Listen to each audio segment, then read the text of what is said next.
الله وأصلحوا ذات بينكم وأطيعوا الله ورسوله إن كنتم مؤمنين.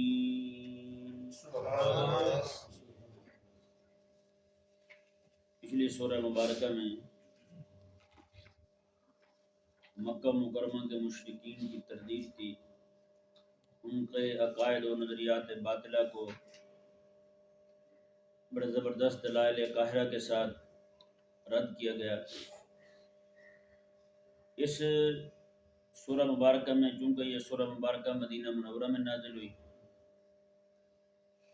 اور اس سورہ مبارکہ میں غزوہ بدر شریف کے متعلق کچھ بیان ہوا۔ غزوہ بدر جو ہے یہ اسلام کا اور کفر کا سب سے پہلا معرکہ ہے۔ مسلمانوں میں اور کافروں میں جو سب سے پہلا معرکہ ہوا وہ یہی غزوہ بدر تھا۔ اسی لیے اس غزوہ کو الفرقان بھی کہتے ہیں۔ کیا کہتے ہیں؟ اس دن کو اللہ تبارک و تعالی نے یوم الفرقان سے تعبیر فرمایا ہے۔ اسی دن فرق ہو گیا تھا مومنوں میں اور کافروں میں۔ جی اللہ اکبر کبیرہ۔ اور یہ انفال سورت کا نام جو ہے نا، یہ آیا مبارکہ کے پہلی آیا مبارکہ میں جو لفظ موجود ہے انفال، اسی نام پر اس سورت کا نام رکھا گیا۔ اسے کہتے ہیں کہ تسمیت الکل باسم الجز، جی جز کو کل کا نام دے دینا جی۔ اور یہ چلتا ہے، جیسے آپ بھی، ہم اور آپ سنتے رہتے ہیں، جیسے کو کسی کے گھر میں رشتہ مانگنے جائیں تو کہتے ہیں جی ہمیں بازو دے دیں، وہ صرف بازو تو نہیں لینے جاتے نا، پوری خاتون ہی لینے جاتے ہیں۔ اس طرح اور بھی بہت ساری، جیسے کہتے ہیں کہ میں تیرے گھر آج کی بات پاؤں نہیں رکھوں گا جی، تو مقصود اکیلا پاؤں رکھنا نہیں ہوتا، پورے کا پورا جانا مقصد ہوتا ہے۔ اللہ تبارک و تعالی نے اس پوری سورہ مبارکہ کے اندر اور بھی مضامین بیان فرمائے، لیکن خاص جو ہے وہ بدر شریف کے متعلق اس میں بیان ہوا ہے۔ یہ جو شروع کی آیات کریمہ ہیں، ان کے شان نزول کے متعلق دو قول ہیں، کیونکہ اس سے پہلے کوئی بھی معرکہ نہیں ہوا تھا اہل ایمان میں اور کافروں میں۔ تو جب اللہ تبارک و تعالیٰ نے حضرت عبادہ رضی اللہ تعالیٰ عنہ، عبادہ بن صامت جو ہیں رضی اللہ تعالیٰ عنہ، یہ حدیث پاک ترمذی میں، ابن ماجہ میں، مستدرک للحاکم میں یہ موجود ہے۔ حضرت عبادہ بن صامت رضی اللہ تعالیٰ عنہ سے ایک بندے نے پوچھا کہ انفال کا معنی کیا ہے؟ یہ جو انفال لفظ ہے، الانفال، اس کا معنی کیا ہے؟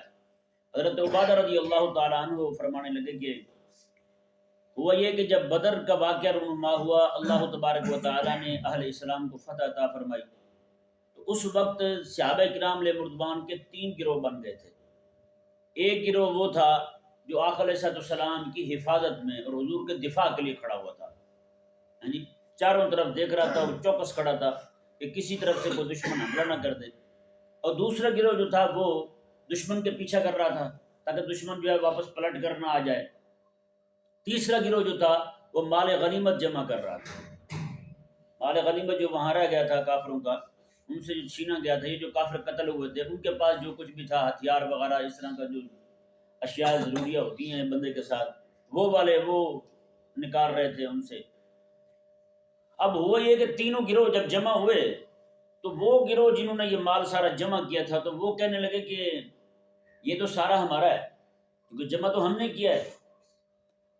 اب وہ لوگ جو پیچھے کر رہے تھے وہ کہنے لگے کہ موقع تو ہم نے فراہم کیا آپ کو، ہم دشمن کا پیچھے کر رہے تھے، وہ آگے سے آگے بھاگتا گیا تو آپ کو موقع مل گیا جمع کرنے کا سارا سامان۔ اگر ہم ان کے پیچھے نہ جاتے، وہ اگر تم پر ہی حملہ کر دیتے تو پھر بتاؤ کیا کرتے آپ۔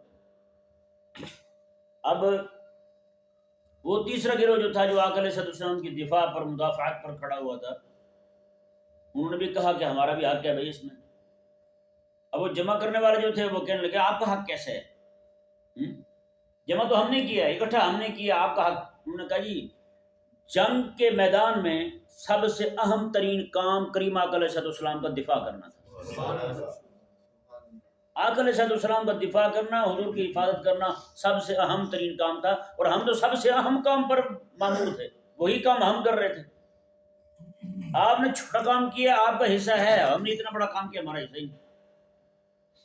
یہ چونکہ پہلی بار معاملہ ہو رہا تھا، جی صحابہ کرام علیہ مردوان سے ایسا کام ہو گیا جو نہیں ہونا چاہیے تھا، جی یعنی کہ اس طرح کا معاملہ نہ ہوتا کہ صحابہ کرام علیہ مردوان باہم یہ والی گفتگو کرتے، کچھ لوگ یہ کہتے کہ ہمارا حصہ ہے، کچھ کہتے نہیں کہ آپ کا نہیں ہے، اس طرح کر کے تو اللہ تبارک و تعالی نے یہ سورہ مبارکہ کی یہ آیات کریمہ نازل فرمائی۔ اللہ تعالیٰ نے حضرت عبادہ رضی اللہ تعالیٰ فرمانے لگے کہ اللہ تبارک و تعالیٰ نے وہ سارے کا سارا جتنا بھی انفال تھا نا، وہ سارے کا سارا ہمارے قبضے سے لے کر حبیب کریم علیہ السلام کے قبضے میں دے دیا۔ مطلب حبیب جانے اور حبیب کا رب جانے، جیسے حبیب عطا فرمائیں گے ویسے ملے گا۔ ایک روایت یہ ہے شان نزول میں، دوسری روایت جو ہے وہ یہ ہے، حضرت سعد بن ابی وقاص رضی اللہ تعالیٰ عنہ ارشاد فرماتے ہیں، آپ فرماتے ہیں کہ سعید نام کا ایک کافر تھا، اس نے میرے بھائی کو شہید کر دیا، حضرت عمیر رضی اللہ تعالیٰ عنہ، عمیر بن سعد کو، عمیر بن ابی وقاص کو کہتے ہیں انہیں شہید کر دیا۔ جب وہ شہید ہو گئے تو اب کہتے ہیں میں نے تلوار اٹھائی، میں نے اس کافر کو شہید قتل کر دیا، جس نے میرے بھائی کو شہید کیا تھا اسے میں نے قتل کر دیا۔ اب کہتے ہیں کہ ہوا یہ کہ میں نے اس کا سامان جو تھا سارے کا سارا وہ نکالا اور تلوار نکالی، کہتے ہیں میں جب جا رہا تھا لے کر کے میرے دل میں تھا کہ یہ تلوار حضور مجھے عطا فرمائے، ان تلوار میں ہی رکھوں گا بھائی، میرے دل میں یہ تھا کیونکہ بھائی بھی میرا شہید ہوا، کافر کو بھی میں نے مارا، تلوار بھی میں نے نکالی، سامان بھی میں نے نکالا، تو تلوار بھی مجھے ملنی چاہیے۔ تو کہتے ہیں کہ جب میں لے کر کے آقا علیہ السلام کے پاس آیا، میرے دل میں یہ تھا کہ حضور فرمائیں گے چل ٹھیک ہے تو رکھ لے، لیکن آقا علیہ السلام نے فرمایا کہ اسے بیت المال میں جمع کروا دیں، اسے بیت المال میں جمع کروا دیں۔ اب یہاں سے ایک بات اور بھی ثابت ہوتی ہے، ایک حدیث بات اور سماعت فرمائیں، پھر میں اگلی گفتگو کرتا ہوں۔ کریم آقا صلی اللہ علیہ وسلم نے ایک صحابی کو روانہ فرمایا کہ آپ جاؤ اور جا کر کے زکوٰۃ جمع کر کے لاؤ لوگوں سے۔ وہ جب لوگوں کے پاس زکوٰۃ جمع کرنے کے لیے گئے تو ان میں سے کسی نے زکوٰۃ کا مال بھی دے دیا، کھجوریں وغیرہ دے دی، جو بھی چیز تھی وہ سارے کا سارا دے دیا، عشر تھا جو بھی تھا وہ دے دیا۔ دینے کے بعد کچھ چیزیں ان کو بھی دے دی، کہا کہ یہ آپ کے لیے۔ یہ جب لے کے آئے نا آقا علیہ السلام کے پاس تو کہنے لگے یا رسول اللہ یہ آپ کا ہے اور یہ میرا ہے۔ آقا علیہ السلام نے بھائی تیرا کیوں ہے؟ کہنے لگے حضور میں گیا تھا نا لینے کے لیے تو انہوں نے مجھے دیا تھا۔ آقا علیہ السلام نے فرمایا کہ تو یہ بتا اگر میں تجھے نہ بھیجتے تو انہوں نے تجھے دینا تھا کچھ؟ انہوں نے کہا پھر تم نے مجھے کچھ نہیں دینا تھا۔ آقا علیہ السلام نے چل یہ بھی بیت المال میں جمع کروا دے، بیت المال میں جمع کروا دے۔ اب یہاں سے ایک مسئلہ یہ ثابت ہوا کہ کریمہ کا صلی اللہ علیہ وسلم نے یہ واضح اصول دے دیا، کوئی بندہ عہدے پر بیٹھا نا، عہدے پر بیٹھا ہے تو اس کے لیے تحفہ لینا جائز نہیں ہے، تحفہ نہیں لے سکتا کوئی بھی۔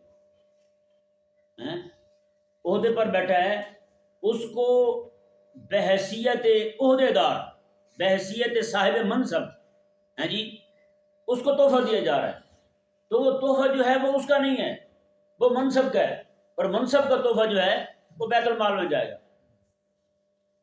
سمجھ آیا مسئلہ؟ منع فرمایا ہے سختی کے ساتھ۔ اور اس سے یہ بھی معلوم ہو گیا کہ جب کوئی بندہ کسی کو روانہ کر رہا ہے کہ آپ جائیں اور لے کر آئیں تو وہ اس کا مالک نہیں ہو جاتا، اس سے اس پر لازم ہے کہ وہ بیت المال میں جمع کروائے۔ سمجھ آیا نا مسئلہ؟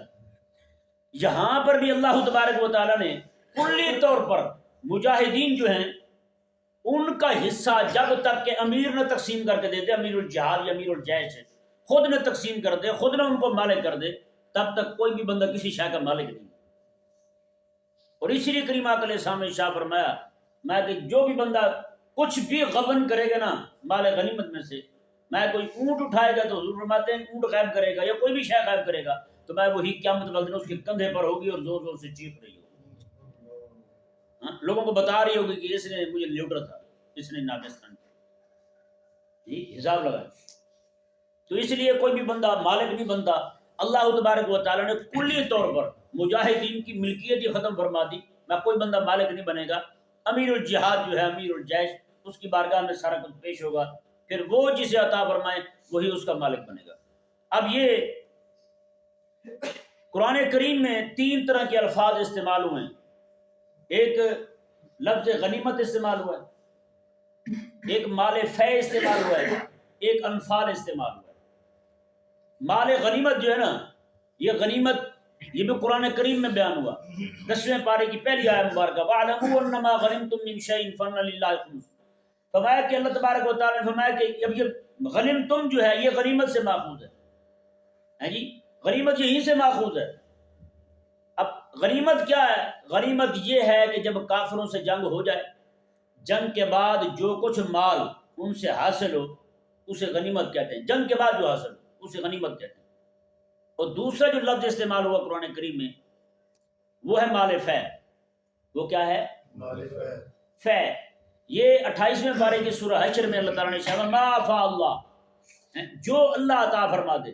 اب یہ مال فے کیا ہے؟ مال فے یہ ہے کہ دشمن سے جنگ بھی نہ ہو، دشمن جو ہے وہ مسلمانوں کا لشکر دیکھ کر ڈر کے بھاگ جائے اور مال چھوڑ جائے، یا پھر دشمن جو ہے وہ راضی صلح کر کے کہ ہم جناب آپ کو اتنا مال دیا کریں گے ہر سال، آپ جو کچھ ہم یہاں لائے تھے آپ کے ساتھ لڑنے کے لیے وہ بھی آپ کا، اب جتنا کچھ یہ چھوڑ کے جا رہے ہیں چاہے ڈر کے بھاگ کے جائیں یا پھر صلح کے ساتھ چھوڑ کے جائیں، اس سارے مال کو مال فے کہتے ہیں۔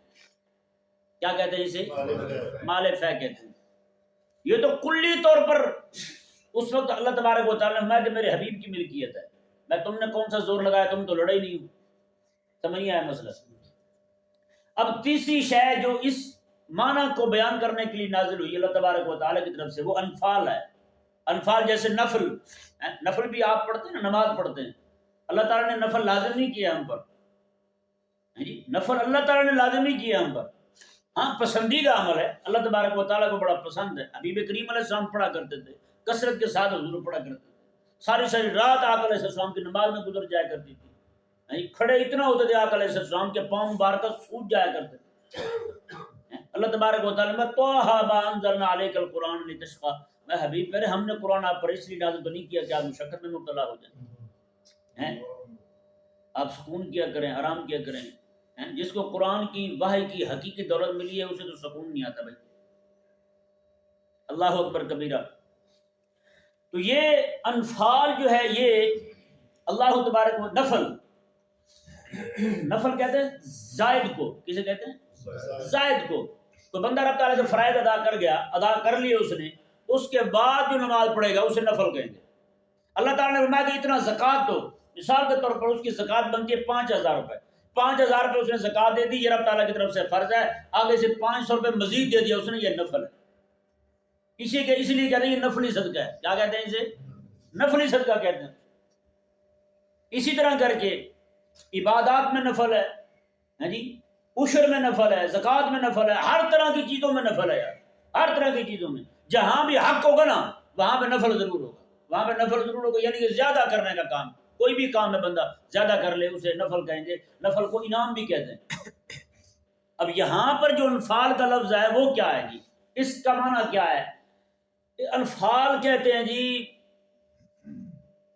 امیر الجیش جو ہے، یعنی مجاہد ہے، امیر المومنین، امیر المجاہدین جو ہے، وہ جنگ ہونے کے بعد کسی بھی بندے کو، یعنی ہر ایک کو پہلے مال غنیمت تقسیم کر دیا، سب کو ان کے حصے کا مل گیا، دینے کے بعد کسی کو اس کی کارکردگی کے اضافی ہونے پر، اضافی شجاعت، بہادری، دلیری دکھانے پر امیر الجیش جو ہے، امیر المجاہدین، وہ کچھ عطا فرما دے تو اسے انفال کہتے ہیں۔ اسے کیا کہتے ہیں؟ انفال کہتے ہیں۔ یعنی وہ جو انفال ہے نا اس پر کسی کا زور نہیں ہوتا کہ مجھے ملے یا فلاں کو ملے یا فلاں کو ملے۔ ایک جنگ میں کریم آقا صلی اللہ علیہ وسلم وہاں سے تشریف لائے، ہزاروں بکریاں آقا علیہ السلام کے ہاتھ آئیں۔ آقا علیہ السلام نے کیا کیا جی؟ صحابہ کرام علیہ رضوان، وہ لوگ جو نئے نئے مسلمان ہوئے تھے نا ان کو دے دی، ساری بکریاں انہیں کو دے دی، جو بھی چیز تھا اونٹ وغیرہ سارے انہیں کو دے دیے۔ اب کچھ بچے جو انصار کے تھے وہ کہنے لگے کہ ٹھکانہ ہم نے دیا آقا علیہ السلام کو، سارے معاملات ہم نے کیے، مدد ہم نے کی آقا علیہ السلام کی، اور مال جو ہے وہ ان کو مل گیا، ہمیں تو بکری نہیں ملی۔ کریم آقا علیہ السلام ان کے پاس تشریف لائے، میں کہ ایسی ایسی بات کی ہے؟ صحابہ کرام کہنے لگے حضور ہمیں تو پتہ نہیں ہے، بچوں نے کی ہو تو الگ بات ہے۔ آقا علیہ السلام نے بچوں کو بلایا، آقا علیہ السلام نے میں کیا تمہارے لیے اس سے یہ خوشخبری والی بات نہیں ہے، باقی لوگ گھروں میں بکریاں لے کے جائیں، تم اللہ کے رسول کو لے جاؤ اپنے، میں تمہارے ساتھ چل رہا ہوں، اس سے بڑی کیا چیز چاہیے تمہیں؟ اللہ اکبر کبیرہ۔ پھر جن لوگوں کی اب اس آیا مبارکہ کے اندر بھی اللہ تبارک و تعالیٰ نے محبوب کریم علیہ السلام کے صحابہ کی تربیت فرمائی جی. اس کے بعد پھر صحابہ کرام علیہ رضوان میں سے کسی نے بھی ایسی بات ہی نہیں کی، کبھی نہیں بات کی کسی نے. ہاں منافق پھر بھی بولتے رہے، جیسے بخاری شریف میں حدیث پاک ہے آقا علیہ السلام مال غنیمت تقسیم فرمانے لگے تو ایک منافق جو ہے نا وہ درمیان سے بولا، وہ کہنے لگا اتق اللہ یا محمد، آپ اللہ سے ڈریں، آپ انصاف سے کام نہیں لے رہے. آقا علیہ السلام نے اللہ اکبر کیا جواب دیا حضور نے. ایک طرف روحانیت کو رکھا، ایک طرف مادیت کو رکھا. آقا علیہ السلام نے فرمایا کہ جب روحانیت اللہ تبارک و تعالیٰ کی طرف سے وحی آتی ہے میں اس میں خیانت نہیں کرتا، یہ دنیا کا مال جو ہے اس میں خیانت کروں گا، اس میں خیانت کروں گا. حضرت عمر رضی اللہ عنہ تلوار کھینچی کہنے لگے، عرض کرنے لگے حضور گردن اتار دوں اس کی. آقا علیہ السلام نے دعا، اسے چھوڑ دو تم. پھر آقا علیہ السلام اس کی اولاد میں ایسے ایسے لوگ آئیں گے، ایسا خوبصورت قرآن پڑھیں گے. آج بھی ہے نا کئی سارے لوگ بڑا سونا قرآن پڑھتے ہیں، میں کہ بڑا خوبصورت قرآن پڑھیں گے. میں کہ فرمایا حضور میں قرآن جو ہے ان کے حلق کے نیچے نہیں جائے گا، اوپر اوپر ہی قرآن پڑھیں گے جی. قرآن جو ہے وہ اوپر اوپر سے پڑھیں گے. اور فرمایا کہ دین سے ایسے نکل جائیں گے جیسے تیر کمان سے نکل جاتا ہے. تیر کمان سے نکلے تو کبھی واپس نہیں آتا، حضور فرماتے ہیں یہ بھی دین سے نکل جائیں گے پھر واپس نہیں آئیں گے. ذوالخویسرہ نام کا بندہ تھا جس کے بارے میں میرے کریم آقا صلی اللہ علیہ وسلم نے یہ فرمایا. منافقین اعتراض کرتے رہے جی. ایک امام ہے بہت بڑے بزرگ فرماتے ہیں ایک تو اللہ تبارک و تعالیٰ کے حکم پر اعتراض تو بہت بڑی بات ہے نا. اللہ تعالیٰ نے نماز کا کہا اس پہ اعتراض کرنا، اللہ تبارک و تعالیٰ نے روزہ رکھنے کا کہا اس پہ اعتراض کرنا، یہ تو بہت بڑی بات ہے. اللہ تعالیٰ کے عام فیصلے، اس کی تقدیر جو ہمارے ساتھ بیتتی رہتی ہے روز آئے دن، کبھی دکھ آ گیا، تکلیف آ گئی، کبھی کچھ ہوگا کبھی کچھ ہو گیا، یہ والی باتیں ان کے متعلق فرماتے ہیں کہ اگر میں اللہ تبارک و تعالیٰ کے اس طرح کے کسی فیصلے پر اعتراض کروں تو ماتے میرے لیے یہ بہت بڑی بات ہے. اس سے آسان بات میرے لیے یہ ہے کہ کوئی بندہ ہتھیار اٹھائے اور میرے جسم کے ٹکڑے ٹکڑے کر دے. کہتے یہ میرے لیے آسان ہے اس سے کہ میں اللہ تبارک و تعالیٰ کی کسی تقدیر کے کسی فیصلے پر جو میرے متعلق ہوئی ہے اس پر میں اعتراض کروں. اب اندازہ لگائیں جو بندہ رب تبارک و تعالیٰ کی سیدھی سیدھی شریعت پہ ہی اعتراض کر رہا ہے، اللہ تبارک و تعالیٰ نے جو احکامات اپنے حبیب کے حوالے سے اپنے حبیب کے واسطے سے ہمیں عطا فرمایا انہیں پر ہی اعتراض کر رہا ہے، تو کیسے بچے گا اس کا ایمان یار. تو یہ کریم آقا علیہ السلام کے صحابہ کرام علیہ رضوان سے پھر کبھی بھی ایسی کوئی بات صادر نہیں ہوئی، ٹھیک ہے نہیں، کبھی بھی کوئی ایسی بات کسی نے نہیں کی. ہم وقت ہر حال میں آقا علیہ السلام کے صحابہ راضی رہے، یہاں تک کہ 30,000 صحابہ کا لشکر جب مدینہ سے روانہ ہوتا نا تو کچھ توڑے تھے کھجوروں کے پاس اور کچھ بھی نہیں تھا. آقا علیہ السلام نے راستے میں فرمایا میں کہ ایک ایک کھجور دو کھجوریں جو تمہیں ملیں وہ کھجوریں کھا لینا، اس کے بعد کھجوروں کی گٹھلیاں نہیں پھینک رہی، پھر جب تمہیں بھوک لگی وہی گٹھلیاں چوسنی ہے. صحابہ پھر بھی راضی ہوئے. اللہ اکبر کبیرہ. جب گئے نا واپس جی اتنے صحابہ کرام علیہ رضوان 30,000 صحابہ گئے کچھ بھی نہیں ہے پاس، جب واپس آئے تو حضور کے صحابہ فرماتے ہیں جب مدینہ منورہ پہنچے نا تو طلع البدر علینا پڑھ رہے تھے، طلع البدر علینا پڑھ رہے ہیں. یعنی صحابہ کرام علیہ رضوان کی پھر نگاہ نہیں رہی. اللہ تبارک و تعالیٰ نے ان کے دلوں کو ایسا پاک فرمایا تھا حبیب کریم علیہ السلام کے واسطے سے. اللہ تعالیٰ نے خود فرمایا، حضرت ابراہیم علیہ السلام کی دعا نقل کی قرآن میں، ربنا وابعث فیہم رسولا منہم یتلو علیہم آیاتک ویعلمہم الکتاب والحکمۃ ویزکیہم. بھائی نے کتاب بھی سکھائے اور ان کے دلوں کو پاک بھی فرما، سبحان اللہ، دلوں کو پاک بھی فرما. اور دوسری آیت مبارکہ دیکھیں، اللہ تعالیٰ نے فرمایا کہ خذ من اموالہم صدقۃ تطہرہم وتزکیہم بہا وصلی علیہم ان صلاتک سکن لہم. میں حبیب پیارے ان سے مال لیں، آپ اپنے صحابہ سے اپنے غلاموں سے مال لیں صدقۃ بطور صدقہ کے، وہ لے کر کے اپنے دوسرے غلاموں پر خرچ کریں. وتزکیہم، خذ من اموالہم صدقۃ تطہرہم، اور مال لے کر ان کو پاک فرمائیں، وتزکیہم بہا، اور ان کو ستھرا بھی فرمائیں، وصلی علیہم، اور ان کے لیے دعا بھی فرمائیں، ان صلاتک سکن لہم. حبیب جب تو ان کے لیے دعا کر دیتے نا ان کے دلوں کو سکون مل جاتا ہے، سبحان اللہ، ان کے دلوں کو سکون مل جاتا ہے. اگلے شام کے صحابی ہیں وہ کہتے ہیں کہ میری ماں نے، میں نے ایک مرتبہ ماں سے چھٹی مانگی، ان کو گھر ذرا دور تھا، ماں سے چھٹی مانگی، میں نے کہا اماں مجھے چھٹی دے، میں تیرے لیے نا دعا کروانے جاتا ہوں آقا علیہ السلام سے. ماں نے بھی کہا چل ٹھیک ہے چلو جا بیٹے دعا کروا کیا. وہ کہتے ہیں کہ میں جا کے بیٹھ گیا، آقا علیہ السلام نماز پڑھ رہے تھے، نماز پڑھتے پڑھتے نماز جب ختم کی حضور نے، آقا علیہ السلام اٹھے اور گھر کی طرف روانہ ہو گئے. کہتے میں پیچھے ایسے ایسے چل پڑا.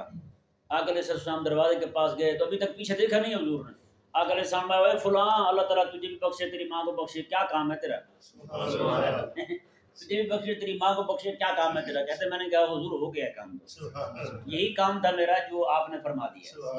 اللہ اکبر کبیرہ۔ تو یہ آقا علیہ السلام کی دعا جو ہے نا یہ تسلی ہے امت کے لیے، سکون کا باعث ہے۔ یہ رب تعالیٰ کا قرآن فرما رہا ہے اور آقا علیہ السلام آج بھی امت کے لیے دعا کر رہے ہیں جی۔ خود آقا علیہ السلام کا فرمان شریف ہے، آقا علیہ السلام میں تمہارے اعمال میری بارگاہ میں پیش ہوتے رہیں گے میرے جانے کے بعد بھی جی۔ 2 دن حضور نے فرمایا جی، 2 دن، ہفتے میں 2 دن تمہارے اعمال میرے پاس پیش ہوتے رہیں گے۔ میں کہ وہ اعمال تمہارے جو میرے پاس پیش ہوں گے، اگر تمہارے اعمال اچھے ہوئے تو اللہ تعالیٰ کا شکر ادا کروں گا، اگر تمہارے اعمال اچھے نہ ہوئے، غیر مناسب اعمال ہوئے تو تمہارے لیے پھر میں بخشش کی دعا مانگتا ہوں۔ اللہ تبارک و تعالی ہمیں سمجھنے کی توفیق عطا فرمائے۔